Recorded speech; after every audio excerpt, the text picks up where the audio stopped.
E aí, gente, beleza? Para quem não me conhece, meu nome é Gustavo Mauro, eu sou economista e especialista de investimentos. Bom, se você está gostando do meu trabalho, não se esquece de se inscrever no meu canal e de ativar o sininho para não perder nenhum conteúdo, combinado? No vídeo de hoje, nós vamos conversar um pouco sobre a diferença entre fundos ativos e fundo passivo. Já adiantando, a diferença desses fundos está basicamente em quem manda e no objetivo. Mas vamos lá, começando com os fundos ativos. Basicamente, em um fundo ativo, quem manda é o gestor. Ele é responsável pelas decisões de investimentos, ele que vai escolher quais investimentos ele vai colocar dentro do fundo, beleza? E o principal objetivo de um fundo ativo é superar o benchmarking, é superar a média do mercado, é superar o índice de mercado, tá? Como, por exemplo, eu trouxe o índice Ibovespa, tá? Que é um dos principais índices do mercado de ações aqui no Brasil. Então, basicamente, um principal objetivo de um fundo de renda variável seria superar o Ibovespa, tá? Que é essa linha vermelha aqui na tela. Nos últimos 5 anos, o Ibovespa ele rendeu ali aproximadamente 60% de retorno. Então, basicamente, essa seria a média de retorno do mercado de ações aqui no Brasil. Tá? Então, o objetivo de um fundo de investimento ativo seria superar esse retorno, né?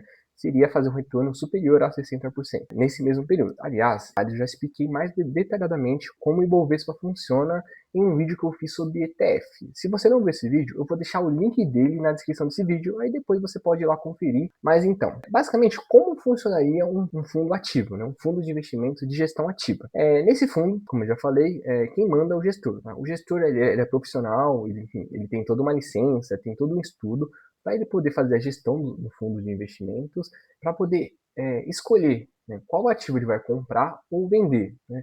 Então, basicamente, o gestor ele vai estudar o cenário econômico, ele vai entender ali como é que é os juros, como é que está a inflação, ele vai olhar o câmbio, para ele poder ali entender qual seria a melhor oportunidade de investimento no momento.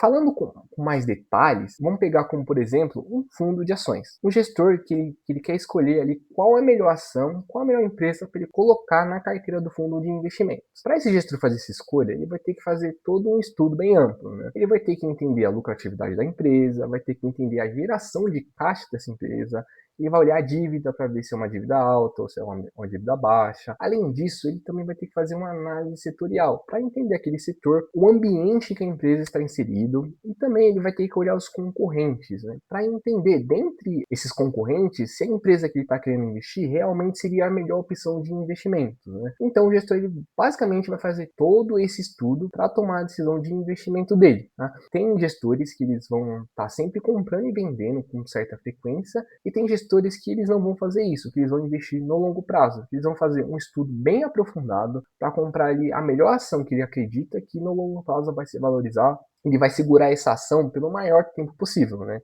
Então, ali tem cada gestor, ele vai ter sua estratégia, ele vai ter seu estilo, ele vai ter sua frequência de operação, né, de compra e venda. Né? Então, varia bastante. Indo um pouco mais além, né, quais são as principais vantagens de um fundo de investimento com a gestão ativa? Né? Quais seriam as principais vantagens de um fundo ativo? Bom, basicamente, um fundo ativo, a ideia dele, né, é superar o índice de mercado, é superar a média do mercado. Mas também, eles são veículos de investimentos bem flexíveis.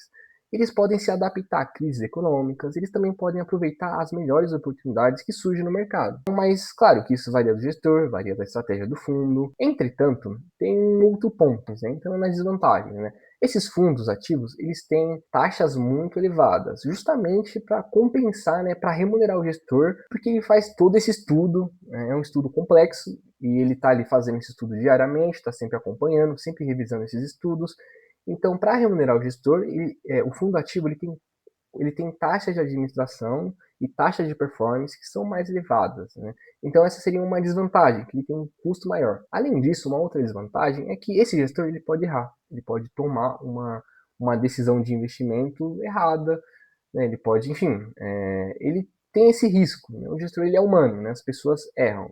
E existem gestores que são muito consistentes e conseguem superar o mercado diversas vezes ao longo do tempo. Né? Mas também eles são a minoria. Né? Estatisticamente, já existem estudos mostrando que a maioria dos fundos ativos eles não conseguem bater o objetivo deles. Né? Eles não conseguem superar a média do mercado. Né? Então, existe bastante estudos estatísticos que já comprovam esse tipo de questão. Né?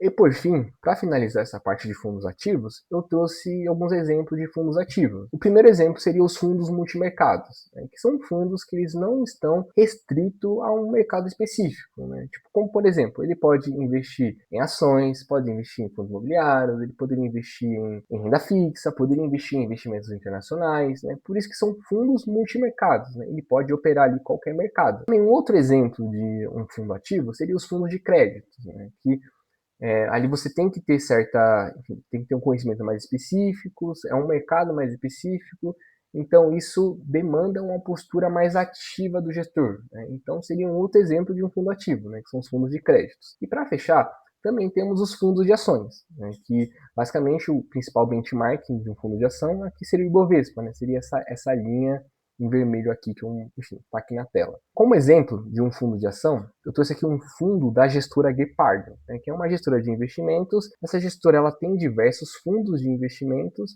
como vocês podem ver aqui, ó, isso aqui são todos os fundos dessa gestora. E o fundo que eu escolhi, né, foi esse fundo aqui, ó, Guepardo Valor Institucional FIA. Né? Basicamente, a regulação exige que o nome do fundo tenha esses prefixos, né, para o investidor entender o produto que ele está investindo. Né? Então, basicamente, só falando aqui a abreviação, né, dessas siglas, né, significa aqui, ó, Fundo de Investimento Financeiro, que também é um fundo de investimento em cotas de fundos de investimentos em ações. Ficou um pouco grande, mas basicamente seria um fundo de investimento que investe em fundo de investimento em ações. Aí eu, enfim, escolhi esse fundo e cliquei aqui, né, em material de divulgação, que vai abrir esse documento, vai trazer algumas informações básicas sobre rentabilidade, sobre o principal benchmark, de como eu falei, o Ibovespa, né, que seria, enfim, essa linha aqui em vermelho. E aqui, como podemos ver, ó, esse fundo, que é o fundo Guepardo, que a rentabilidade dele está sendo representada por essa linha azul, ele superou e muito o Ibovespa, né, que seria essa linha cinza, né, que o Ibovespa,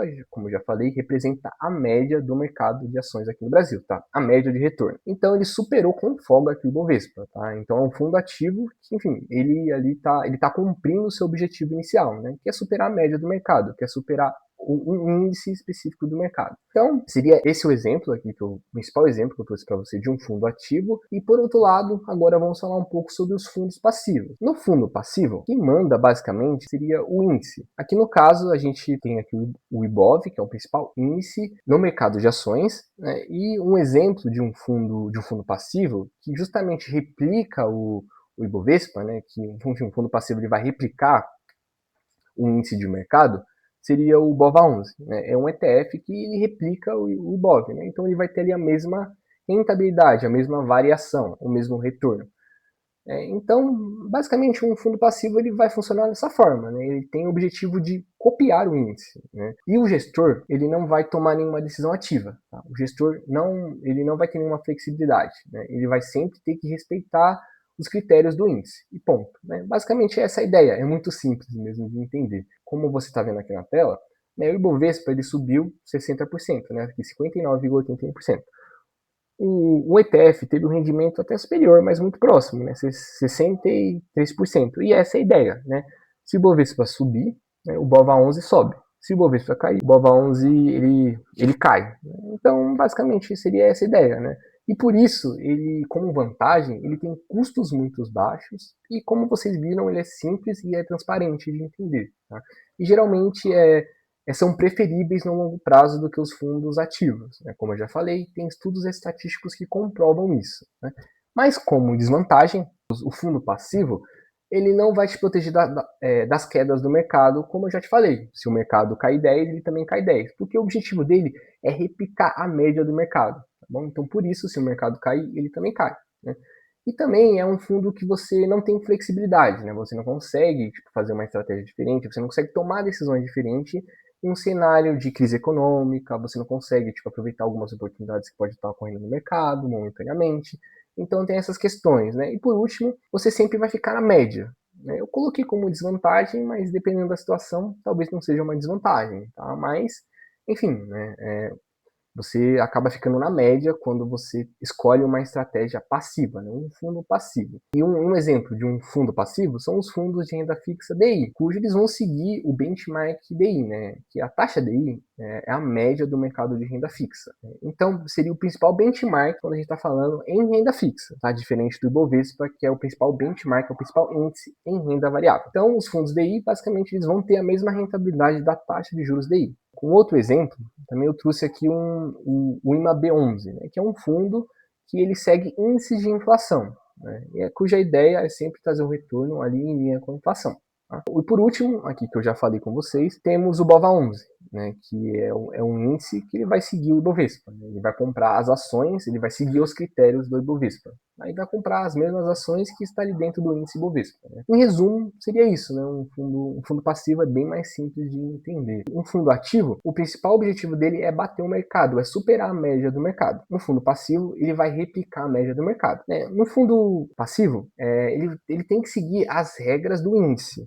Tá? No fundo ativo, é o gestor que vai tomar as decisões, né? É o gestor que vai escolher os ativos de investimento. Além disso, também no fundo passivo, ele tem taxas menores, o custo dele é menor. No fundo ativo, ele tem taxas mais altas, né? Justamente porque o gestor ele vai ter mais trabalho ali para escolher os melhores investimentos. E na parte assim de risco, né, o fundo ativo, ele tem a questão de que o nível de risco é o gestor que escolhe, né? Inclusive, tem o risco de o gestor escolher errado. Né? Aí no fundo passivo, não, né? Fundo passivo é o risco de mercado, você vai ficar ali na média do mercado, né? Se o mercado cair 10, você cai 10. Se o mercado subir 15, você sobe 15, né? Então o risco é o risco de mercado.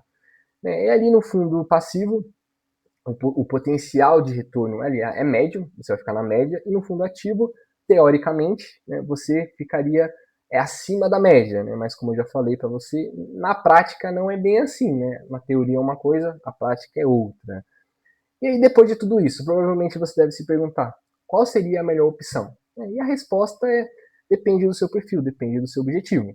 No caso dos fundos passivos, né, se você quer mais simplicidade, se você está pensando em investir no longo prazo, se você assim, às vezes não tem tempo de acompanhar ou de escolher um gestor, talvez seja melhor para você escolher os fundos passivos, escolher um ETF.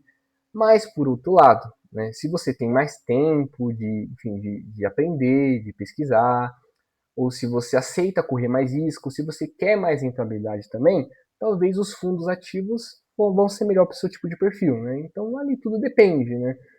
O que é melhor para você, né? O que você está buscando. Mas também isso não te impede de seguir as duas estratégias. Né? Você pode ter tanto fundos ativos quanto fundos passivos. Né? Uma coisa não exclui a outra, tá? Você pode ter as duas. Alguns investidores optam por essa terceira via. Né? Eu mesmo, eu tenho fundos ativos e também tenho fundos passivos. Eu misturo um pouco essas estratégias e eu também tenho alguns ativos individuais que eu escolho diretamente, né? Que eu não terceirizo para um gestor. Né? Enfim, você pode misturar as estratégias, não tem nenhum problema. Né? Eu particularmente, eu acredito que uma carteira de investimento, ela não pode escolher lado. Como investidor, você tem sempre que ponderar as suas alternativas, as suas escolhas. Né? Você não pode ser muito extremo, não pode ser tipo uma coisa ou outra. Né? Você tem que estar ali, sempre ali no meio termo, ponderar e otimizar as estratégias que você tem ao seu dispor. Né? Então, por hoje seria basicamente isso. Não se esquece de curtir o vídeo se você gostou desse conteúdo, tá? Não se esquece de se inscrever também. E se você precisar de ajuda enfim, com investimentos, com qualquer coisa, tá? Eu vou deixar meu contato disponível aqui na descrição do vídeo, tá? E se torne consciente do potencial do seu dinheiro. Até a próxima.